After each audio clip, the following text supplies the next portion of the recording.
Hello and welcome to Norwood News. Today is Friday, May 17th, and I'm Krista McDonald. It's great to have you with us as we end another week here in Norwood. This week on Norwood News, Norwood students get a little help with tuition. Town meeting is in session. We run into a familiar friend on a new living local. But first, on Tuesday evening, Norwood Police and Fire responded to a child being struck by a vehicle on Jefferson Drive. Chief Padden has more details on the incident. Hi, my name's Chief Chris Padden, Norwood Police Department. I'm here to talk to you tonight about a couple of motor vehicle accidents that involve children. This time of year, there's a lot of danger out there for your kids if they're out playing in the street. It's starting to get warm out. We had one Wednesday night. There was a 4-year-old toddler running around in the driveway area of a home. The person backed over the child. Norwood Fire Department, along with our police officers, responded. The child was med-flighted to Boston and is currently in critical but stable condition. The parents were having a cookout. Somebody decided to run out for some hot dogs, and they didn't see the child, and they ended up running the child over. So it's one of those things that I just want to remind everybody to be very careful. Kids are out playing in the street. The weather is warm. Last night we had another 4-year-old, strangely enough, was riding a scooter. The person pulled over to speak to the child's mother. They were having a conversation, and a car pulled up behind the first car. So the gentleman in the first car decided to pull over on the side of the road to allow the other car to pass, and didn't see the child that had been on their scooter next to the car, ended up running over the child's foot. That child was taken to Children's Hospital with an injury to their ankle. Probably a broken ankle, it would be my guess, but I don't know. But you know, the point of it is that we really need to be very cautious with kids. Both kids were in the area of their parents, but these kinds of accidents happen quickly. So be super careful while you're out there driving around, and especially in this warm weather, and especially when kids are around. They can get under the wheels of a car very quickly without your knowledge. So we'd appreciate your caution. Thank you. May is here, so the town meeting is in session. Town meeting started with the introduction of a new electronic voting system, and it received a warm welcome from members. During the first night, members voted on special town meeting articles, including a motion to approve the establishment of a stormwater enterprise fund. This article failed 109 to 78. During the annual town meeting, the FY 2025 town budget, just shy of $160 million, was passed. To learn more, we go to the town meeting floor. Another May annual town meeting has come and gone. The 3 articles that were left from Monday were brought up, talked about, and approved by the town. The highlight of the night was the approval of the Tyler J. Lawrence Memorial Park that will be located at the Norwood Airport. Tyler Lawrence was a Norwood middle schooler who tragically lost his life in Mattapan over a year ago. Remy Lawrence, Tyler's mother, came to town meeting to advocate for the approval of the park. He loved Norwood. He had a lot of friends here who continue to navigate his loss, like we all do. But he was a good boy, and he was a nice boy, and he was kind. And as I stand here in the high school, and as my dad and I drove here tonight, I couldn't help but think, I'll never get to see him be a student here. I just want you all to know that the support, the unwavering support, love, and kindness that my family and I received following Tyler's loss from you all in this town is a large part of the reason why I stand here today, hoping that I appear strong and resilient. So, my family, my friends, this means more to us than I can articulate. And what it would mean to me. Tyler was my only child, and he was my parents' only grandchild. So what it would mean to me to see young people happy, enjoying themselves at a beautiful park at the Norwood Airport would just I can't tell you what it would do for me. But I thank you all for your time, and I thank you all for your continued support and prayers, because we still need them. So thank you, and I hope that you all will sincerely consider funding the Tyler J. Lawrence Memorial Park at the Norwood Airport, because he really did deserve it. Thank you. Thank you, Ms. Lawrence. On the motion, 144 in favor, 10 opposed, 8 abstentions. Motion carries. After town meeting had ended and the motion for the approval of the park had passed, NCM got a chance to talk with Remy and find out what this means to her and her family. I feel extremely full of gratitude. I feel hopeful. I feel inspired, and just joyful. You know, I'm happy. I think that this gesture from the town is a testament that Tyler's life mattered and that he deserved to live a full life. And so I'm just thankful for the town for continuing to honor Tyler's life in such a profound way, because he mattered. I'm on the phone tomorrow with my playground guy getting it all set, all right? When Norwood News returns, we take a look at a brand new living local. We learn how the Registry of Deeds is honoring veterans, and Ron Marshalsea will give us the latest in sports.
If you have driven by the Coakley Middle School lately, you can see that the construction is cruising along. Jack McCarthy is back on site for this month's update. Hello and welcome to Norwood Digest. It's that time again. It's time to do our monthly update of what's going on up at the Coakley Middle School. Joining me now is Bethany King from WTT Rich, who is the project manager. So tell us what's been going on. I feel like I say this every time, a lot's happened in a month. This time you can see the south side of the building. We actually moved our trailers on the project site, so that was a big thing. Where the public usually sees over where our trailers used to be, we're starting to work that way for the summer because there's a lot of underground utilities over there. So we got out of the way, we're over on the other side of the site now. We're still continuing to wrap the building. So this side is much more open than the north side that you can see from the football field. But we're working our way around. We poured a couple of the last slabs. There's only one or two little ones left. But you can see the yellow material is called sheathing, so we're trying to get tight on the rest of the building in zone B and A, and then the inside of C is looking good. We're drywalling in there and we're moving. So Yeah, but you're right, it's a totally different view here, and I'm going to do a cardinal mistake of turning. But if you can look over my shoulder, you can see into where the auditorium is as soon as this guy goes by. that's fun. But it's like, what's right in there? That's a huge area right there. Yep, that's your auditorium. You're exactly right. You can see the stairs there, and on those, they're not stairs, on those steps will be your auditorium seating. Also on the other side you have your gymnasium. We actually just poured that slab as well. So a lot of the big spaces are coming together now. So back to the other side. Last time we were there, they had, some of the studs were up. What have they done? They're not putting drywall and stuff up there yet. On that floor specifically, we were on the first floor. They haven't finished doing that. But yeah, on C2, 3, and 4, they're drywalling in there. Wow. in the walls, there's, as you can imagine, a lot of wire, plumbing, plywood backing, right? There's a lot of stuff that has to go in the walls, but drywall's going up in there. And then we're what's called roughing in, the mechanical, electrical, plumbing scope in B&A right now as well.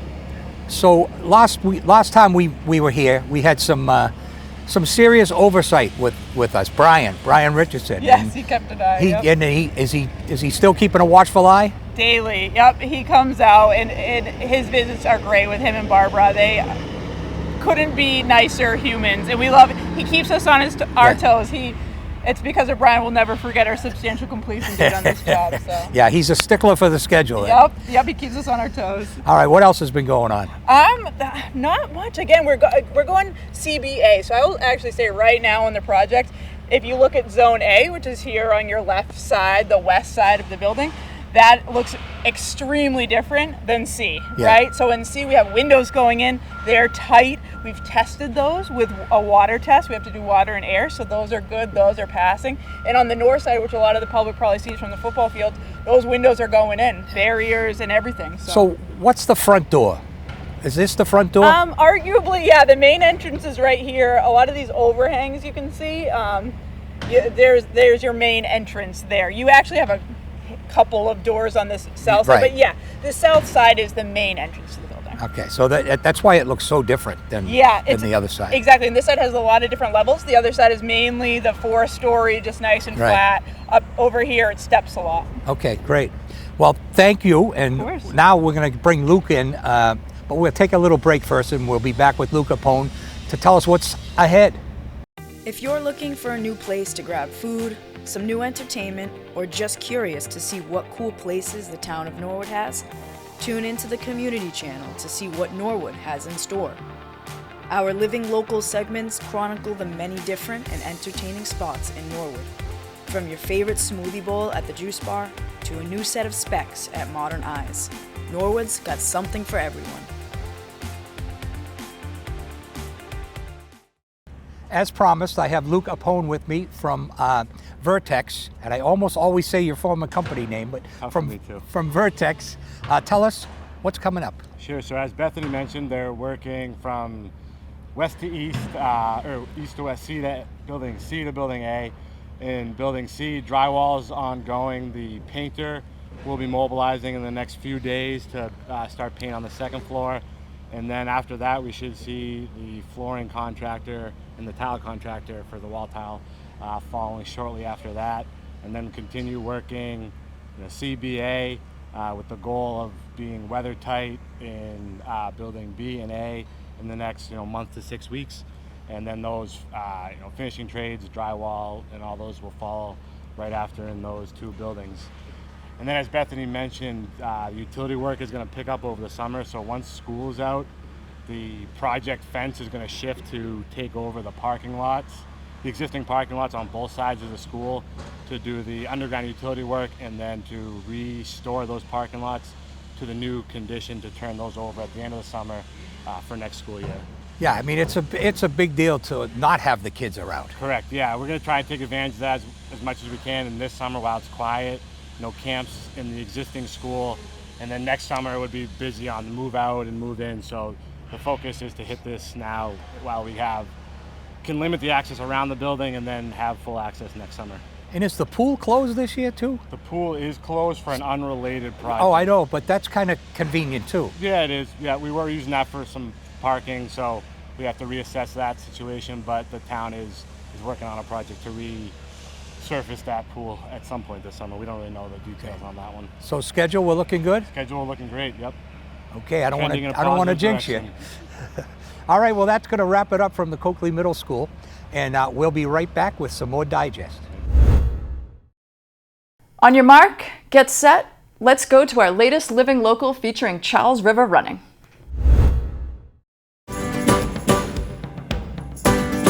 Nestled in the center of town, Charles River Running offers a shopping experience that sets the bar for small business shopping. My name is Charlotte Walsh, and I'm the owner and operator of Charles River Running, which is located at 679 Washington Street. My store is a sit and fit, full service running and walking specialty store. I've always had that kind of entrepreneurial spirit. Never was a great fit in an office or corporate environment, so I just started thinking maybe this area needs a specialty run store. So I carry the big five, which is Asics, Saucony, Brooks, New Balance, and Mizuno. We also carry On and Hoka, which are two brands that have come along since I opened 12 years ago. And it's not just shoes at Charles River Running. Charlotte offers some extra options you may need when you're out for a run. I like to say that running is the most low-cost sport because all you need is a good pair of shoes, but there are other things that you do need. In the winter, you're going to need some hats and some gloves. Socks are really important. In the summer, it's really important to stay hydrated, so we have all types of things to help you stay hydrated when you run, whether that's a belt or a handheld water bottle or a backpack. We sell some really fantastic sunscreen for athletes, which is really important, hats, and then we have apparel and also nutrition. So if you're going long and you're out there for more than an hour, you really should be fueling. So we have booze and we have chews and all those types of things. But Charlotte and Charles River Running offer more than fabulous local retail. Probably 50% of the spirit of this place is our very social and low-key, low-stress, no pressure run and walk group called Thursday Strong. So it's a weekly group, it's not coached, and we meet here at the store at 6:30 p.m. on Thursday nights. We always offer a 2, 3, and 5 mile option, and you get a map with directions delivered to your email. We pride ourselves in never getting anyone lost or leaving anyone behind. So people get to choose their distance and they can go at their own pace. And it's a really friendly social group. So I recommend it to people that are just moving to the area. We have a lot of people that walk, and just because we're called Charles River Running doesn't mean that we're only for runners. So the club is really, really social, low pressure, all ages, speeds, and abilities are welcome. Charlotte is forever grateful for becoming a part of the Norwood community.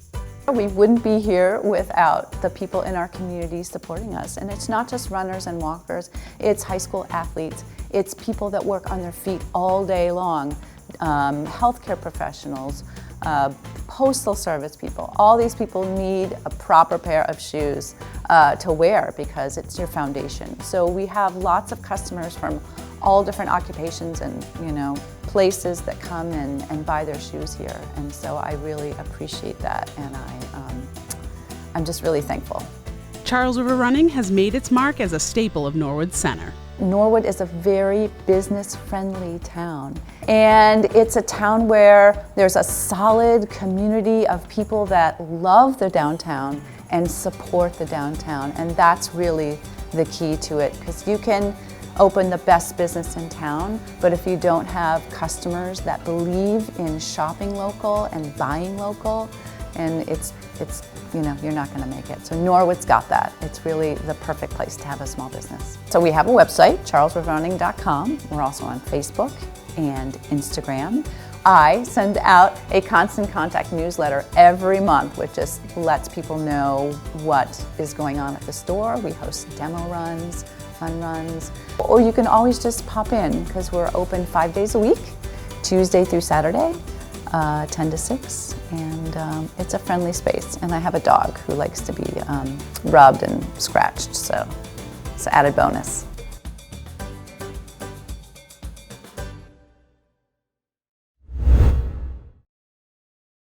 In honor of Memorial Day approaching, the Norfolk County Registry of Deeds announced that they have made available online the 3rd volume of Notable Land Records, titled We Remember Our Veterans. This volume is a tribute to the men and women veterans of Norfolk County who have fought to protect our country. From the Revolutionary War to present-day peacekeepers, this volume shares the stories and sacrifices made by our veterans. You can find We Remember Our Veterans by going to norfolkdeeds.org and clicking News and Events. Now let's toss it over to Jordan Robinson for the latest in school news. I'm Jordan Robinson. Let's take a look at what's happening in our Norwood schools.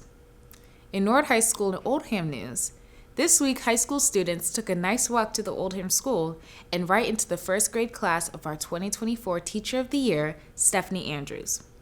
All year long, the high school students and the first graders had become pen pals. It is nice to see the exchange of actual written letters and drawings. For NHS teacher Elizabeth Callahan, it was a great experience and rewarding to see her students interact with the first graders, and Andrews agrees it was a wonderful experience. My two senior life and literature classes have been corresponding all year, writing letters to a classroom of first graders at the Oldham Elementary School. The class is Miss Stephanie Andrews' class, and she proposed this idea to me at the beginning of the year, and we thought it was wonderful. So her first graders wrote letters to my seniors, and then they wrote back several times over the school year. And then finally on Tuesday, we walked down and they got to meet each other for the very first time, and it was joyful. I have to say, throughout this whole year, I felt so proud of my students as they wrote letters to these first graders. They were incredibly thoughtful and caring and kind. And when they finally met each other on Tuesday, I felt such pride. They were so wonderful with the first graders. My first graders get so much practice with writing and reading through this adventure. We also have third grade book buddies help us write the letters, especially at the beginning of the year when we're still learning how to read and write. And the excitement about meeting these big kids, they're just so excited to meet them and get to know them, and they really look up to them and look forward to getting their letters every month. And it's just been a wonderful opportunity for the kids. In Coakley Middle School news, 6 students went to the track in Boston to compete in an in-person STEM event with other schools across Massachusetts. There were over 1,000 students in attendance and over 500 industry professionals and teachers. The students presented their projects from their computer science class with Ms. Serratas to over 10 industry professionals who provided feedback on how their projects could work in the real world and judged them on a variety of standards. Proudly representing the Coakley was Maddie Peterson and Maren Norton for their Pink Palace, the most adorable children's bedroom, using switches and pressure sensors to turn on lights, play music, and spin a fan. The details are amazing. Layla Ferguson and Alina Gilbo for their amusement park called Chewy Park. It's a fun land for dogs and pets of all kinds. Their project had swings that rotated, a ticket booth for redeeming prizes, and even fireworks. Riley Adams and Kirk Matthews used MIT App Inventor to create Break and Bounce, which is similar to the Breakout game. They used over 2,000 blocks of code incorporating 3 levels of difficulty into their game. They will be selling their game on the Play Store. Although the students didn't officially win, they received lots of recognition for their amazing projects. We are extremely proud of each and every one of them. Congratulations on a job well done. A special thank you to Mr. Sleeman for his tinkering and 3D printing inventions. CMS looks forward to bringing more students to this showcase next year. 5th grade student council members from the Balch School ran a food drive to help those in need in the community. They created posters and designated grades to bring in specific items. The student council created a popsicle prize for the grade that brought in the most food. Balch students brought in hundreds of food items, but the 2nd graders won with close to 150 in total. The student council handed out popsicles for a fun outdoor party to close it out. Great work, Balch students. At the Cleveland School, it is always a great day when Sally comes to visit during recess. The kids loved saying hi to her. Officer Briguma taught some students how to give Sally some commands like sit, down, and stay. The Prescott had its annual STEM night for families. Educators and community members had stations set up geared towards science, technology, engineering, and mathematics learning. Students came with siblings and their families to visit each station and participate in a hands-on activity.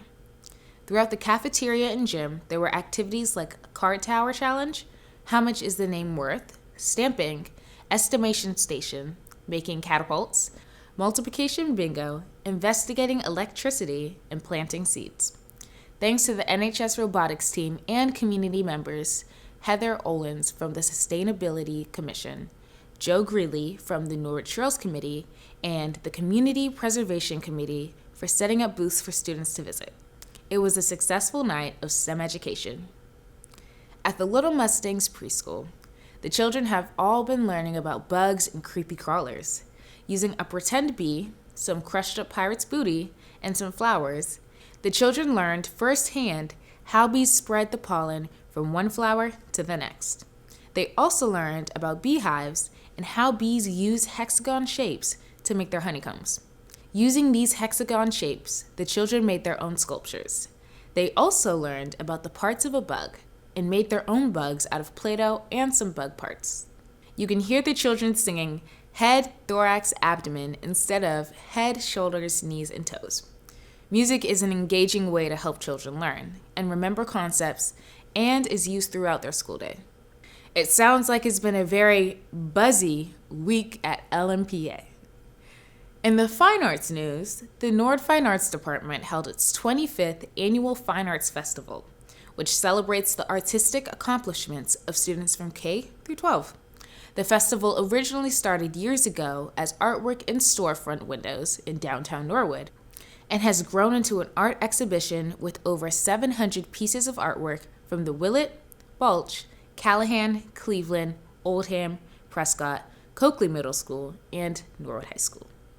There are both 2D and 3D artworks made from a wide variety of art materials and techniques. The AP Art and Design students work in pairs to curate their own artwork. It is the only time the district comes together, K through 12, to celebrate student work. As part of the Fine Arts Festival, Coakley and high school jazz bands performed Celtic strings, madrigals, TV, dance, and drama performances were given along with other presentations.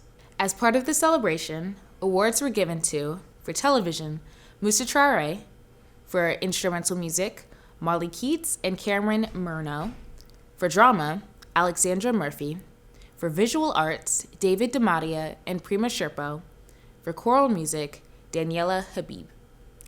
That's it for school news this week. We appreciate all the teachers who take the time to share their news with us.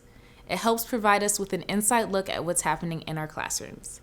Now, let's go to Ron Marshalsea to see what's the latest in sports.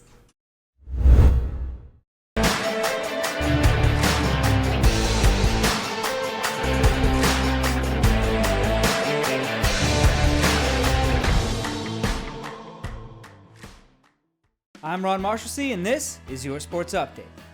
Last Thursday was the ultimate day for all you Mustang superfans out there. It was the only day in the entire spring season where the Mustangs had 5 home events on the schedule.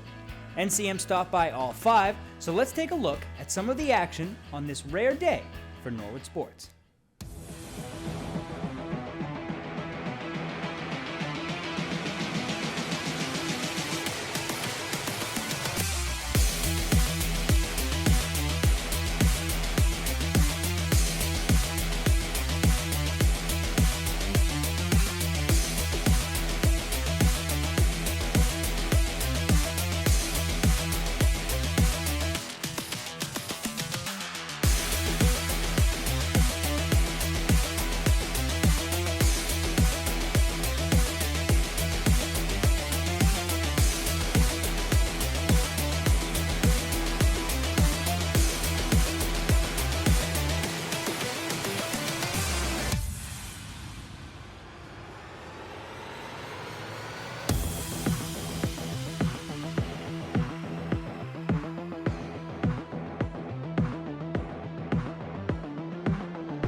baseball team got huge wins over Medway 12-2 and Medfield 10-3, but they lost to Holliston on Wednesday. In the Medway win, Jerry Fry pitched the full 5-inning game, and against Medfield, Zach Badger went all 7 with 11 strikeouts. The boys are at Ashland on Monday the 20th for their next game, starting at 4:30. NCM will also be live when the number 8 ranked Mustangs face off against number 1 ranked Walpole on Thursday, May 23rd at 7 o'clock, only on the NCM Community Channel. The softball team couldn't get wins over Hopkinton or Medfield this week, but they did get a big 5-1 win over Holliston to put them at 8-6 on the year. Norwood will be at Ashland on the 20th at 4:30 for their next game. The boys lacrosse team lost 2 tough games to Hopkinton and Milton, but managed to get another 10-goal win over their former Deadwood teammates with an 18-8 win over Dedham. The boys will be at Ashland on Monday the 20th at 5 o'clock. The girls lacrosse team beat out Hopkinton last week to get the big win, 20-9. Mackenzie Conley got her first varsity goal, Allie Mannering got her 100th save in net, and Charlotte Martino and Maddie Sopel came up with huge defensive plays. They couldn't get the win against Holliston or Canton, but they were close, with the Mustangs being within 5 against Canton and 1 against Holliston. Against Holliston, the Mustangs were down 4 in the 4th, but couldn't complete the comeback. Olivia Naughton had 4 goals, Olivia Lodge had 3 and 3 assists, Shay Larkey had 3 goals, Nora Staunton had 2, and Bridget Sopel scored 1. And during the Canton game, Olivia Naughton had 2 goals, Shay Larkey had 2 goals and an assist, Bridget Sopel had a goal, and Olivia Lodge scored 7, as well as got her 300th point of her career. Both the boys and girls track teams participated in the Tri-Valley League Showcase Tuesday afternoon, and the Mustangs didn't come out with a win, but Norwood knows these student athletes have worked hard all season long. Good luck to the seniors as well as all the runners looking to come back next year. The boys volleyball team couldn't get the win when they hosted Nipmuc Regional last week, but they got the big 3-2 win over Millis, which NCM was up on the walking track to witness. Greg Arbogast and Mike Crowley were on the mics for the game-sealing point by Anthony Cavanaugh.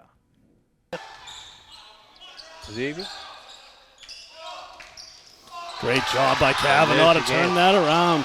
And there is your game, everybody. What a game. That was excellent. And fantastic high school volleyball. Yeah. Basically mistake-free, right? Yeah, that was a very enjoyable game to watch. Both these teams. And congratulations to Norwood. You know, the last time they played Millis, it was a 3-0. So they had certainly came out today to get a statement out there. Absolutely, yeah. The boys' final regular season game will be at home against Norton on Wednesday the 22nd, starting at 4. The boys' tennis team couldn't get wins against Hopkinton or Medfield this past week, but they get a chance to get some more dubs in the win column with 2 teams they beat earlier in the season, Holliston and Ashland, coming up next week. Monday at Ashland at 4:30, and Tuesday at home against Holliston at 4. The girls' tennis team had a tough stretch, losing to Hopkinton, Medway, and Medfield twice. The Mustangs managed to improve in the second Medfield game, only losing by 1 set. Their last 3 games will be on the 20th, 21st, and 22nd against Ashland, Holliston, and Westwood, respectively. And that is all I have for this sports update. I'm Ron Marshallseed, and Norwood News will be right back after this break. The May edition of NCM Sports Talk is almost here. On this episode, Mark Hoover sits with the new head coach of the Norwood High softball team. NCM commentator Mike McDonough relives Nate Sue's state championship match with the champion himself. And we get to know a little bit about graduating NHS senior and future Stonehill Skyhawk, Maddie Mahoney. All this and plenty more on the May episode of NCM Sports Talk.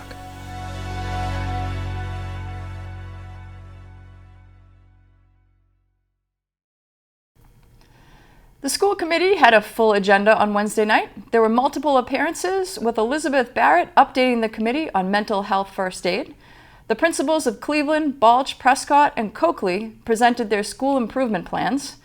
Acting Superintendent Dr. Munoz gave one-year updates on improvement plans for Norwood High School, Oldham, Callahan, LMPA, and Willett. All of the plans were approved by the committee.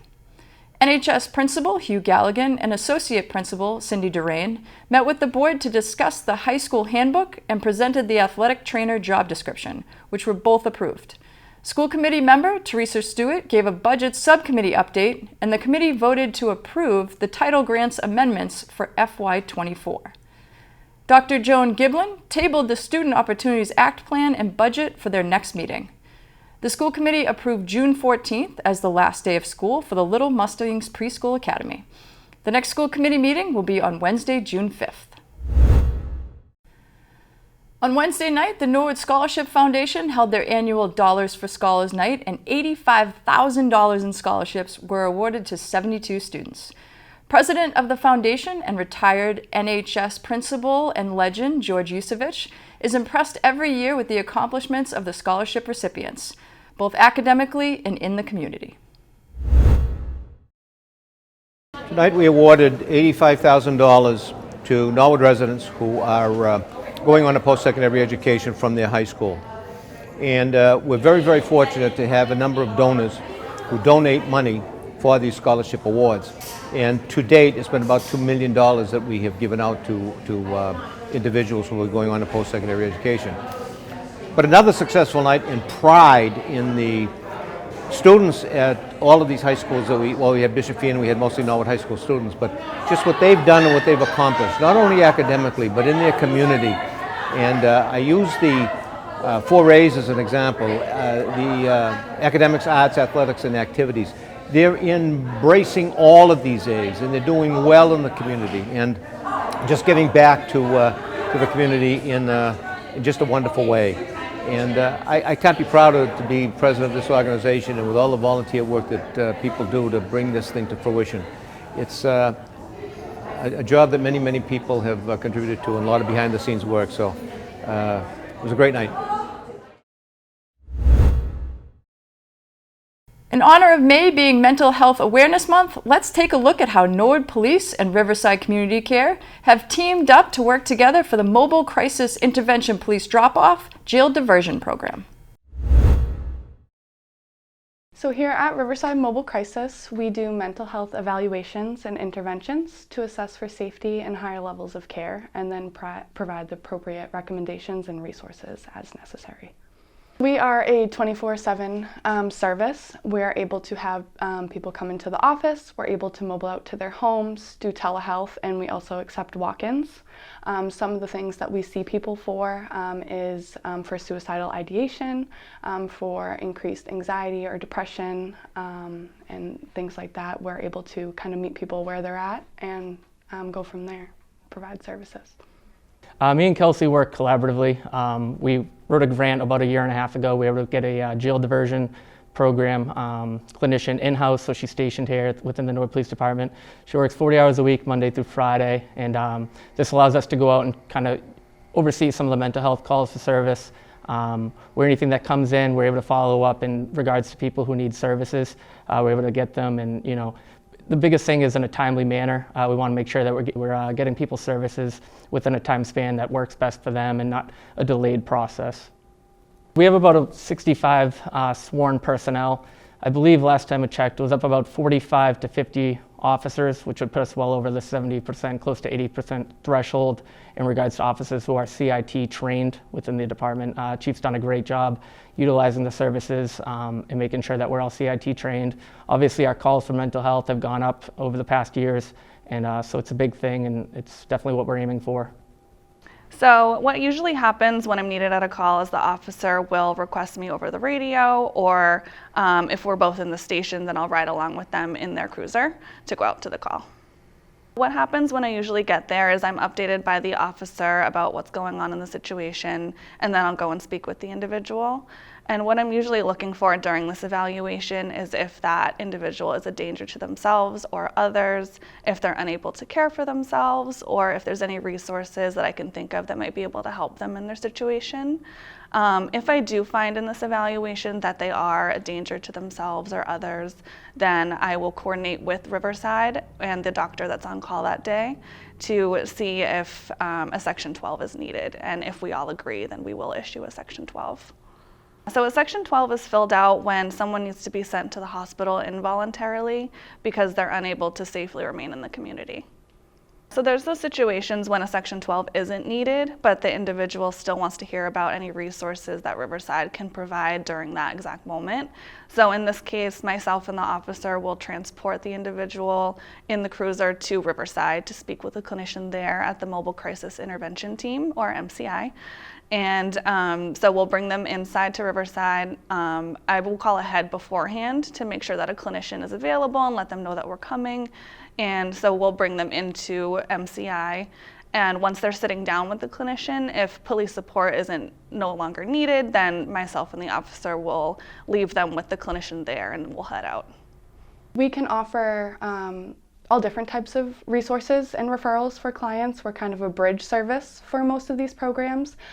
Depending on the insurance, we could connect them with an urgent outpatient appointment intake.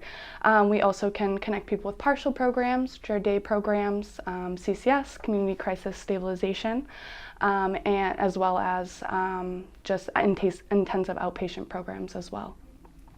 So they have their own entrance that they bring all the person serves to. So that is on the side of our building. So they don't have to go through the waiting room for outpatient in the CBHC. That way it could be full of people, and sometimes that could be uncomfortable for a lot of people. So when Officer Cedrone and or Kelsey or any officer at any time of day drops someone here, we're able to take the client into one of our interview rooms where we gather some information right from the client. If they're able to do so, we have them fill out paperwork. And while they're filling that out, we talk with the officer and or Kelsey, whoever was dropping the person off, and we get clarification on what had happened, why they were called to the scene, and if it's safe to do so, the officer will leave. We have a crisis intervention specialist who is always notified here, and they are trained specifically to deal with the walk-ins and provide support to them. So they are always notified and they're always around. So in case we do need them, they're there for additional support as well. And then we do the assessment and determine what is needed for the person served. On a monthly basis, we average probably about 15 to 20% for mental health calls related. Those can stagger anywhere between mental health, well-being checks, Section 12s, and voluntary evaluations.